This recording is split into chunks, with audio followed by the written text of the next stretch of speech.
So, a few episodes ago, both an episode and production order, I took a look at the centerpiece in what I believe is the unholy trinity of 90s Disney animated shows, raw tunage. Today, we are taking a look at the actual first pillar, Bonkers. But in spite of the fact that this show is part of the unholy trinity of 90s Disney animated shows, it's the only one of the three where it actually has divided reactions that come alongside it, believe it or not. Some people like the show, though I'm pretty sure that's mostly due to nostalgia, and others really don't like it, writing it off as nothing more than a clone of Who Framed Roger Rabbit. And I really hate to disappoint those who like this show and grew up with it, but I am in the latter camp in being someone who really doesn't like this show. In fact, it's in the category of one of those types of shows or movies that I specifically have a bone to pick with, that I've been wanting to talk about for a long time now. Basically an Ivan the Incredible type of situation, to the point where I've often taken jabs at this show in some of my videos, my reviews of The Wild and Who Framed Roger Rabbit being good examples of this, because there's a bit of steam that I've wanted to get off my chest for a while about this show. Way back in 2016, before I was able to critique things the way that I'm able to do so now, I watched a few episodes of Bonkers, since I had nothing better to do at the time, and I really didn't like this show back then, to the point where when I started coming up with ideas for what I could do for my Sean's Network Reviews series, Bonkers was one of the first choices where I said that I should rewatch this show and give it the justice that it deserves. So, when I was able to find this show and rewatch it all from beginning to end, the show has only soured upon rewatch. So, what's the premise of this show? This show revolves around a bobcat named Bonkers. He got fired from his job of being a cartoon star due to the studio chasing after trends. But after he accidentally saves Donald Duck from being killed, he gets hired as a cop, and is basically partnered up with the stick in the mud named Lucky, or as the chief calls him, Piquel, when he's actually named Piquel, and then later on in the series, when Lucky leaves the show, he's then partnered up with the woman named Miranda. Now, I know what some of you in the audience are probably thinking. Ooh, this is nothing more than a Roger Rabbit knockoff. Well, if there is one thing that I will defend the show on, I'll say that no, this show is not a ripoff of Who Framed Roger Rabbit. Because if you know about what happened with this show behind the scenes, this show was initially supposed to be a Roger Rabbit show, but presumably because of legal issues regarding Roger Rabbit's rights, given that Roger Rabbit is owned by Amblin, and Disney apparently didn't want to pay royalties in order to get as many of these cartoon characters from the movie into the show as possible, they had to settle with Bonkers being the main character in this show instead. That's why the final product comes across as being a Roger Rabbit clone, and it truly does show in the final product, because if you saw my review on raw tunage, Bonkers actually got his start on raw tunage in particular, and was actually planned to be something entirely different, basically being reminiscent to Looney Tunes or Mickey Mouse, with the characters being a lot more forgettable if I'm being blunt, and it didn't feel all that much different from the series that it initially shared the same show with, Marsupilami. Heck, some episodes of this show include shorts that are directly recycled from raw tunage. I'm guessing it was because they wanted to fill up that designated 65 episode quota that Disney did with all of its other shows at the time. But still though, the more you know about the behind the scenes stuff with this show, the more you could tell exactly what went wrong.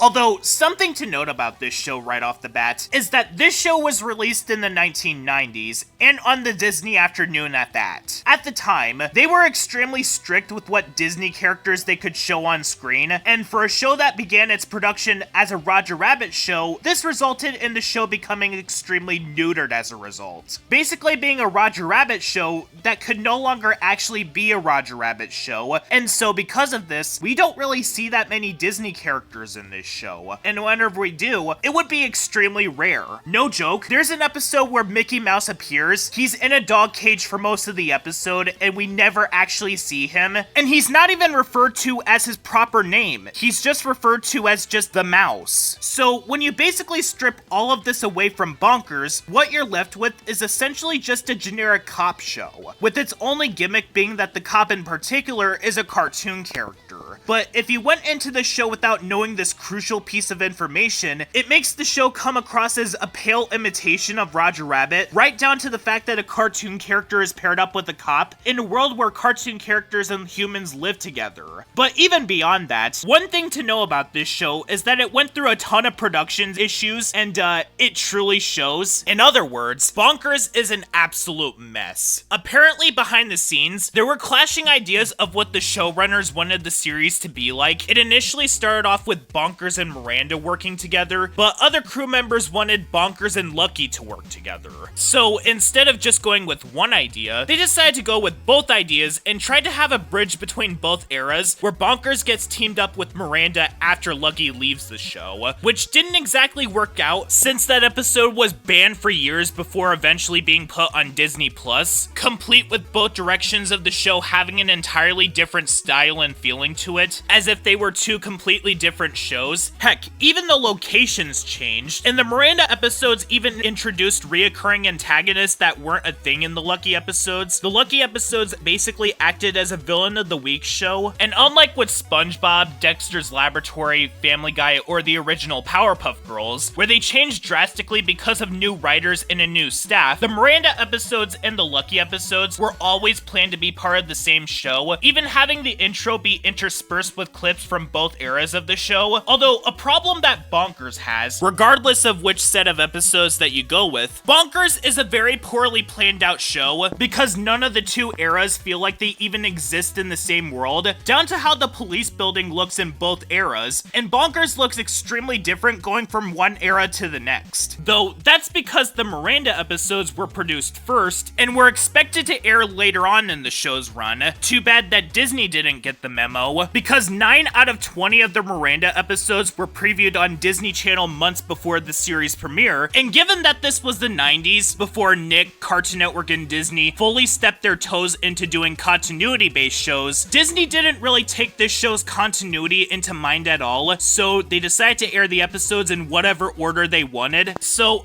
they decided to air 20 of the Miranda episodes right in the middle of the 41 Lucky episodes. And so, because of the fact that this show is directly split into two eras, I'll be judging both eras separately as part of the same show, of course, but they both have their own flavor of problems. The Lucky episodes of this show are awful. There is no other way around this. In fact, I'd even say that if the Miranda episodes of this show didn't exist, I would be able to confidently say that Bonkers would definitely be a candidate for the worst cartoons of the 1990s. Honestly, I'm baffled that they even wanted to go into this direction for the show in the first place, rather than sticking with having Bonkers working with Miranda. Granted, those episodes have their own problems that I'll get into later, but what sounds better to you guys? Bonkers being treated as an actual character that does do wrong with the characters actually calling him out on his actions, or Bonkers being treated as this gift from God who can't do wrong, while his partner gets the blame for everything? Personally, I'd go with the former option. So how can I describe the Lucky episodes the best way I could? So, you know how around season 6 through 8 of SpongeBob, we started getting tons of episodes where Squidward starts being depicted as someone who got tormented for little to no reason? I'm talking about episodes like Boating Buddies, Wire Boys, That Sinking Feeling, Smooth Jazz at Bikini Bottom, Restraining SpongeBob, etc. Well, Bonkers is like if those episodes of SpongeBob forcibly fused themselves together with pizza delivery and was an entire show. Though this show came out 5 or 6 years before SpongeBob, but you get my point. In other words, a consistent issue that I have with this show is how horribly that this show treats Lucky / Piquel. And the reason as to why the show treats Piquel the way that it does is an answer that the world may never know. Is it because he's grumpy? Well, if so, that doesn't warrant him getting tortured constantly. You need way more attributes than just being in a bad mood. Take Squidward tentacle examples in the good episodes of SpongeBob, for example. Him always being full of himself and narcissistic leads to karma being inflicted upon him. Him being put into that full body cast in jellyfishing didn't happen because he didn't want to go jellyfishing. It happened because he was gloating and acting smug about how he wasn't going jellyfishing with SpongeBob and Patrick. In a more modern example, life insurance. Him acting as smug as possible while being a jerk to other people led to the slapstick heavy ending. Lucky/Piquel is not a jerk at all, nor does he deserve any of the torment that he frequently gets throughout the show. Heck, I'd even say that he's more pleasant than Eddie Valiant from Who Framed Roger Rabbit. He has a loving wife and daughter, which he does care for, he treats both of them well, and he has entirely valid reasons as to why he frequently gets upset with Bonkers, as opposed to Eddie, whom gets angry with Roger Rabbit over far less. Being a cop is serious business, and there's a lot of responsibility regarding the job, and Bonkers is frequently seen messing things up or directly disobeying orders from his superiors, even after Lucky left the show. While he does at least get called out in the Miranda episodes for what he'd do, even though it does come across as emotional manipulation, expecting us to feel sorry for him, especially in the episode where Bonkers and Miranda are tasked to get a supervillain named Z-Bot to the Japanese police, and Bonkers just gives him to a group of cat ninjas because he wanted to sign autographs, but not once during any of the Lucky episodes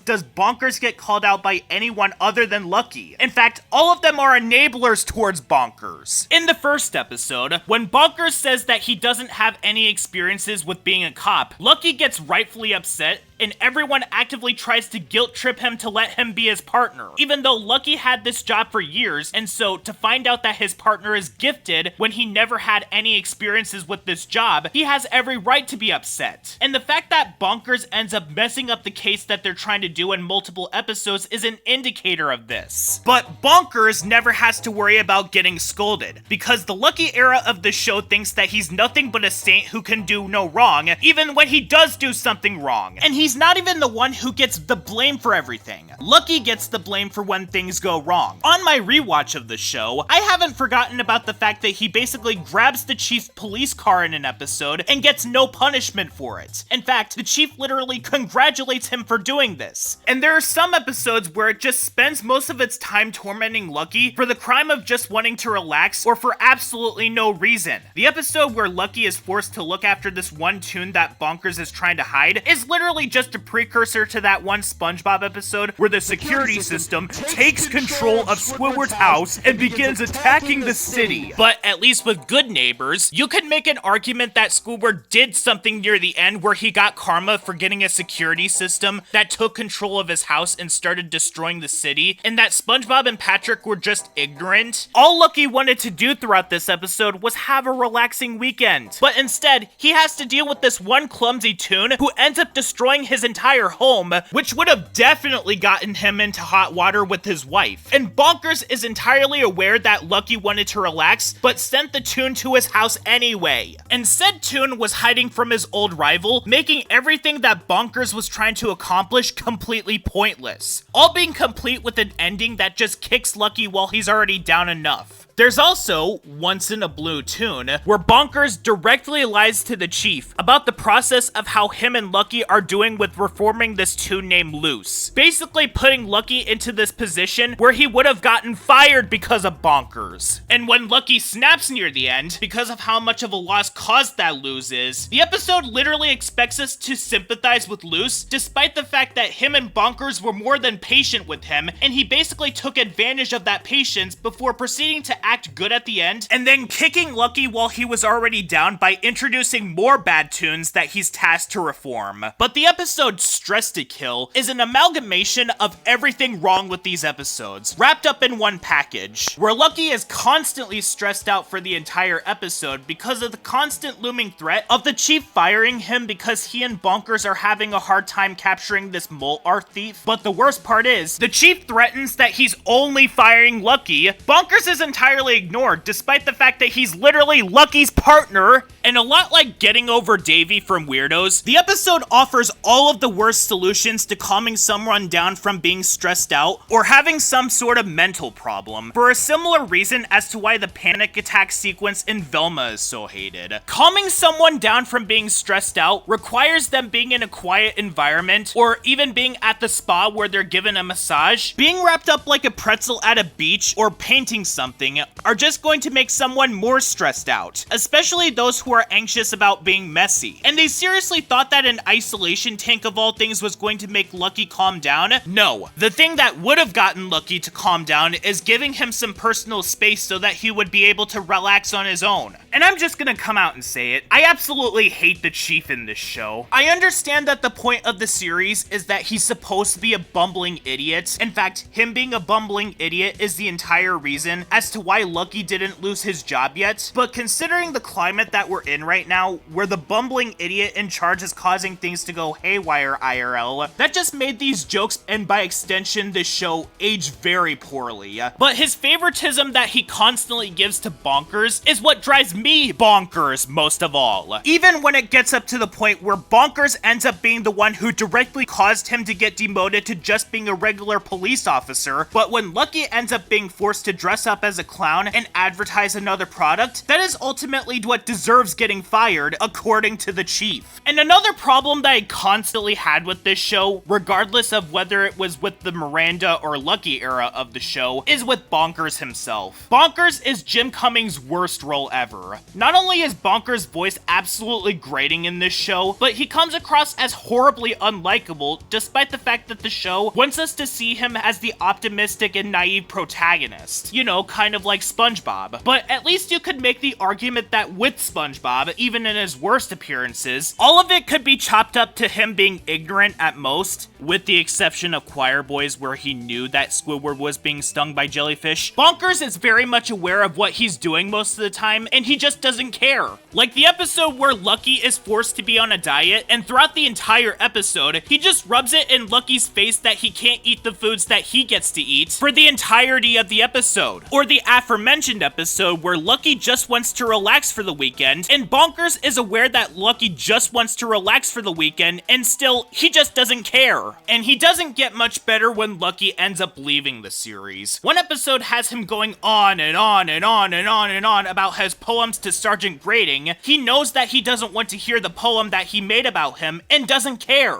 And remember how in the Raw Tunage shorts, he had this partner of his named Jitters, whom he at least cared for? Well, in that exact same poem episode, he basically knows that Jitters has a headache and thinks that the best solution is to basically talk loudly to him. And it really says a lot about how annoying that Bonkers gets in this show when even Miranda, someone who is a lot more patient than Lucky, has moments where she just goes off on Bonkers, either because Bonkers is entirely ignorant towards her feelings, directly disobeys orders from her, or an important case is going on, pushing her to completely snap at him. And while we're on this subject, we might as well talk about the big elephant in the room regarding this series. Around the end of the show received a complete makeover, with a completely different art style and a complete change to the show's formula. It's no longer a Villain of the Week show. Bonkers and Miranda have a bit of a rogues gallery of their own, and in all fairness, these episodes are a little better than the Lucky episodes, though that's not saying much. That's like saying that being suspended is better than being expelled entirely, because at the very least, these episodes are less biased towards Bonkers than the Lucky episodes, because they actually have more than one of its characters calling him out on his mistakes. And also, since Lucky is gone from the show, the character that they chose as his replacement is Miranda's chief officer named Sergeant Grading, but at least they made the decision this time to have the pessimistic character be the chief instead of having him be Bonkers' partner. Though these episodes do have their own problems. For one thing, Miranda is incredibly bland. And while I do prefer her and Bonkers' partnership over Bonkers and Lucky's, she's very forgettable, and because we don't know much about her, she comes across as, in the words of Nostalgia Critic, a character that has the personality of sandpaper. And even after watching every single episode of the show, I honestly have a hard time remembering anything about how her and Bonkers' dynamic worked. Like, Like, true story, when I binge watched every episode of the show, I alternated between watching the Lucky and Miranda episodes and remembered more about how Bonkers and Lucky's dynamic worked than Bonkers and Miranda's dynamic. Though that's mainly because of how frustrating that the Lucky ones were. I mean, there are some episodes where Miranda does get impatient with Bonkers to the point of yelling at him, but other than that, she's just a generic blonde woman who is super serious a lot of the time, and not much else changed about the show all that much. Though, there are some animation mistakes that I noticed in some of these episodes that I'm surprised they were able to make it to air, specifically in the first episode where Bonkers and Miranda are paired together. There are some points where the colors are super saturated for whatever reason, and in the sequence where Miranda breaks down, it suddenly keeps on changing from night to day in multiple frames. And also, even after Lucky left the show, Bonkers' characterization hasn't changed a single bit. One episode has Miranda telling Bonkers to stay away from her sister because there was a chance that she could have reported about how her sister is working with a cartoon bobcat. Bonkers doesn't care about this and goes near her sister anyway. But like I stated before, these episodes were the earliest episodes produced in the show's run, while the Lucky episodes were produced last. So rather than the show evolving, the show actually devolved, primarily because of the fact that the Lucky episodes were produced after these episodes. So if I were to give out any sort of recommendations for this series, stay as far away from the Lucky/Piquel episodes as humanly possible. If the Miranda episodes didn't exist at all, this show would have been an easy 2 out of 10, but because Miranda's episodes are here and were a bit of an improvement, it's a very light 3 out of 10.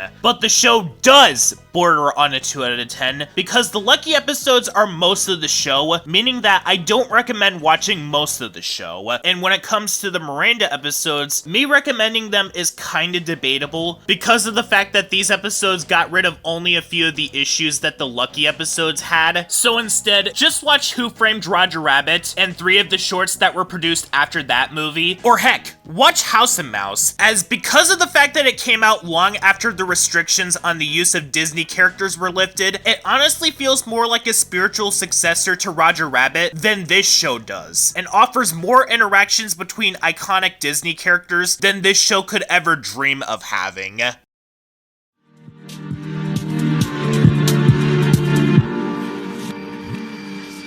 Everything I